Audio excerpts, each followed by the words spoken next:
আল্লাহ রাব্বুল আলামিন কোরআনুল কারীম নাজিল করেছেন।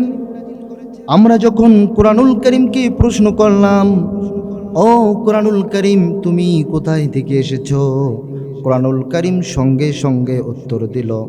সূরা তাহা এর ২০ নম্বর সূরার ৪ নম্বর আয়াতের মধ্যে সুন্দর করে জানাই দিয়েছেন, তানজিলাম মিম্মান খালাকাল আরদা ওয়াস সামাওয়াতিল উলা তানজিলাম মির রাব্বিল আলামিন। এটা তার পক্ষ থেকে অবতীর্ণ এবং আল্লাহ রাব্বুল আলামিন যে আসমান এবং জমিন সৃষ্টি করেছেন সে আল্লাহ রাব্বুল আলামিন কোরআনুল কারীমও নাজিল করেছেন। সুবহানাল্লাহ। সম্মানিত হাজিরিন, খুবই গুরুত্বপূর্ণ কথা বলছিলাম। আমরা কথায় কথায় কোরআনুল কারীমকে প্রশ্ন করব আর জবাব পাবো। দেখেন কিভাবে জবাব দেন। এবার আমরা যদি কোরআনুল কারীমকে প্রশ্ন করি, ও কোরআনুল কারীম তুমি কেন পৃথিবীতে নাজিল হওয়ার পূর্বে তুমি কোরআনুল কারীম কোথায় ছিলা, সেটা কি তুমি বলবা না? কোরআনুল কারীমকে যখন বলা হলো, কোরআনুল কারীম সঙ্গে সঙ্গে আনসার দিয়া দিল, বাল হুয়া কুরআনুম মাজিদুম ফি লাউহিম মাহফুজ। মর্যাদা সম্পন্ন এই কোরআন, যেই কোরআনের ঠিকানা হলো দুনিয়ার কোনো ঠিকানা নয়। এমপি, মন্ত্রী, ডিসি, এসপি, এমনকি দেশের রাষ্ট্রের ক্ষমতাধর যে প্রান্তে থাকে না কেন, কোরআনের কোনো ঠিকানা এই সমস্ত দুনিয়ার কোনো জায়গায় নয়। কোরআনের ঠিকানা হলো, কোরআনকে যখন প্রশ্ন করলাম কোরআন সঙ্গে সঙ্গে ঠিকানা দিয়ে দিল, বাল হুয়া কুরআনুম মাজিদুম ফি লাউহিম মাহফুজ। সরাসরি ঠিকানা হলো লাউহে মাহফুজ। আল্লাহু আকবার। তাহলে আমরা এই কোরআনকে যাহা প্রশ্ন করি আমরা এই কোরআন থেকে তাহাই আনসার পাই। বলুন সুবহানাল্লাহ। এবার যদি আমরা কোরআনকে প্রশ্ন করি, ও কোরআন তুমি কার উপরে অবতীর্ণ হয়েছ, তুমি কি সেটা উত্তর দেবা না? কোরআনুল কারীম সঙ্গে সঙ্গে সূরা মুহাম্মদ ৪৭ নম্বর সূরা ২ নম্বর আয়াতের মধ্যে সুন্দর করে জানাই দিয়েছেন, ওয়াল্লাযীনা আমানু ওয়া আমিলুস সলিহাতি ওয়া আমানু বিমা উনজিলা আলা মুহাম্মাদিন ওয়া হুয়াল হক মির রাব্বিহিম। আল্লাহু আকবার। আল্লাহ রাব্বুল আলামিন কোরআনুল কারীমের মধ্যে সুন্দর করে জানাই দিয়েছেন, যে ইমানদাররা, যে তাকওয়াবানরা, যে বিশ্বাস করে আল্লাহকে, আল্লাহর ওপর বিশ্বাস স্থাপন করে, তাদের পক্ষ থেকে আল্লাহ রাব্বুল আলামিন কোরআনুল কারীম মুহাম্মাদের উপরে নাজিল করেছেন। বলুন সুবহানাল্লাহ। মুসলমান ভাইরা আমার, খুবই গুরুত্বপূর্ণ কথা বলছিলাম। কোরআনের ভাষায় কোরআনের পরিচয়। আজকে এক এক করে কোরআনেরকে আমরা প্রশ্ন করব, কোরআন সঙ্গে সঙ্গে সুন্দর করে আনসার দিয়া দেবে। এবার যদি আমরা কোরআনুল কারীমকে প্রশ্ন করি, ও কোরআন তুমি কোন মাসে নাজিল হয়েছ, তাহলে তুমি কি বলবা না? আমরা যখন কোরআনুল কারীমকে বললাম, ও কোরআন তুমি কোন মাসে নাজিল হয়েছে, বলবা না? কোরআনুল কারীম সঙ্গে সঙ্গে জবাব দিয়া দিল, শাহরু রমাদানাল্লাযী উনজিলা ফীহিল কুরআন। আল্লাহু আকবার। কোরআনুল কারীম শুধুমাত্র রমাদান মাসেই নাজিল হয়েছে, সেই ঠিকানাও আল্লাহ রাব্বুল আলামিন কোরআনুল কারীমে দিয়া দিয়েছে। সুবহানাল্লাহ। দেখেন, আমরা খালি প্রশ্ন করলাম কোরআনকে যে কোরআন তুমি কোন মাসে নাজিল হয়েছ, সেটাও বলে দিল কোরআন যে রমাদান মাসে কোরআনুল কারীম নাজিল হয়েছে। এখন যদি আমরা কোরআনুল কারীমকে বলি, কোরআনুল কারীম বলো তো যে কোরআন নাজিল হয়েছে এটা দিনে না রাতে? সঙ্গে সঙ্গে কোরআনুল কারীম জবাব দেবে, ইন্না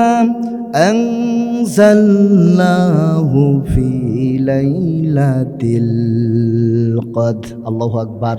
সঙ্গে সঙ্গে কোরআনুল কারীম উত্তর দিয়া দিল, আমি লাইলাতুল কদরের রাত্রিতে নাজিল হয়েছি। আর কত প্রশ্ন করব, আমরা কোরআনুল কারীমকে যত প্রশ্ন করব সমস্ত প্রশ্নের জবাব আমরা পেয়ে যাব। আল্লাহু আকবার। সম্মানিত হাজিরিন, এবার যদি আমরা কোরআনুল কারীমকে বলি, ও কোরআনুল কারীম, তোমাকে মানলে আমাদের কি লাভ হবে, তুমি কি সেটা বলবা না? কোরআনুল কারীম সঙ্গে সঙ্গে জবাব দিয়ে দেয়, ফামান তাবিআ হুদায়া ফালা খাউফুন আলাইহিম ওয়ালা হুম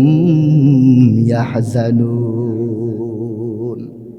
কত সুন্দর আনসার। আল্লাহ রাব্বুল আলামিন সূরাতুল বাকারা এর 2 নম্বর সূরার 38 নম্বর আয়াতের মধ্যে সুন্দর করে জানাই দিয়েছেন, যে ব্যক্তি আমার সে হেদায়েতের অনুসারে চলবে, যে ব্যক্তি কোরআন মানবে, আমি আল্লাহ ঘোষণা দিয়ে দিলাম তাদের কোনো ভয় নাই, তাদের কোনো চিন্তা নাই, আমি আল্লাহ রব্বুল আলামিন তাদের সঙ্গেই থাকবো। সুবহানাল্লাহ। আমরা যদি কোরআনুল কারীমকে প্রশ্ন করি, ও কোরআনুল কারীম, তুমি বলো তোমাকে মানলে যদি এই লাভ হয়ে থাকে, আর যারা কোরআনুল কারীম মানার পর কাফের বেঈমানেরা তাদের উপরে জুলুম করলো, তাদের উপরে নির্যাতন করলো, তাদেরকে মারধর করলো, তুমি কি তাদেরকে সাহায্য করবা না? সঙ্গে সঙ্গে কোরআনুল কারীম অ্যান্সার দিয়ে দেয়, অবশ্যই অবশ্যই আমি তাদেরকে সাহায্য করব। আল্লাহ রাব্বুল আলামিন বলেন, ইয়া আইয়ুহাল্লাযীনা আমানুস্তাঈনু বিস-সাবরি ওয়াস-সালাহ ইন্নাল্লাহা মা'আস-সাবিরিন। সঙ্গে সঙ্গে কোরআনুল কারীম জবাব দিল, যারা 2টি কাজ করবে আল্লাহ তাআলা তাদেরকে সাহায্য করবে। 1 নম্বর হলো সালাত আদায় করবে, আল্লাহ তাআলার কাছে সাহায্য চাবে। আর আরেকটি হলো যারা নামাজও পড়বে, নামাজ আদায়ও করবে এবং বিপদের সময় ধৈর্য ধারণ করে আল্লাহ তাআলার কাছে সাহায্য চাবে, আল্লাহ রাব্বুল আলামিন সঙ্গে সঙ্গে তাদেরকে সাহায্য করবে। সুবহানাল্লাহ। এবার যদি আমরা কোরআনুল কারীমকে বলি, ও কোরআনুল কারীম, তুমি তাদেরকে সাহায্য করলা, ভালো কথা, কিন্তু এবার কি তুমি বলবা না, ও কোরআনুল কারীম, তোমাকে যদি কেউ মানে তাহলে তুমি কি তাদেরকে সাথে থাকবা না? আল্লাহ তাআলা কোরআনুল কারীমের মধ্যে সুন্দর করে জানাই দিয়েছেন, ওয়ালা তাহিনু ওয়ালা তাহজানু ওয়া আনতুমুল আ'লাউনা ইন কুনতুম মুমিনিন। যারা প্রকৃত মুমিন হবে, যারা কোরআনুল কারীম মানবে, যারা প্রকৃত মুসলমান ইমানদার হবে, যত শত্রুতা আসুক না কেন, যত দুশ্মনেরা আসুক না কেন, যত দুশ্মনেরা ঘায়েল করার চেষ্টা করুক না কেন, তারা এক আল্লাহ ছাড়া কারো কাছে মাথা নত করবে না। এই অবস্থা পর্যন্ত যদি সে অটল থাকতে পারে, আল্লাহ তাআলা বলেছেন, ওয়ালা তাহিনু ওয়ালা তাহজানু ওয়া আনতুমুল আ'লাউনা ইন কুনতুম মুমিনিন। বান্দারে, তোমাদের কোনো চিন্তা নাই, তোমাদের কোনো টেনশন নাই, তোমাদের নিরাশ হওয়ার কোনো কারণ নাই, আমি আল্লাহ রব্বুল আলামিন তোমাদের সঙ্গেই আছি। বলুন সুবহানাল্লাহ। মুসলমান ভাইরা আমার, খুবই গুরুত্বপূর্ণ কথা বলছিলাম। আমরা এক এক করে যদি আমরা কোরআনুল কারীমকে এবার বলি, ও কোরআনুল কারীম, ভালো করে শোনো, তোমাকে কে হেফাজত করবে সেটা কি তুমি বলবা না? কোরআনুল কারীম সঙ্গে সঙ্গে প্রশ্নের জবাব দিয়ে দিল, ইন্না নাহনু নাযালনা যিকরা ওয়া ইন্না লাহু লাহাফিজুন। আমি স্বয়ং ও উপদেশ গ্রন্থ অবতরণ করেছি এবং আমি নিজেই এ সংরক্ষণ করব। বলুন সুবহানাল্লাহ।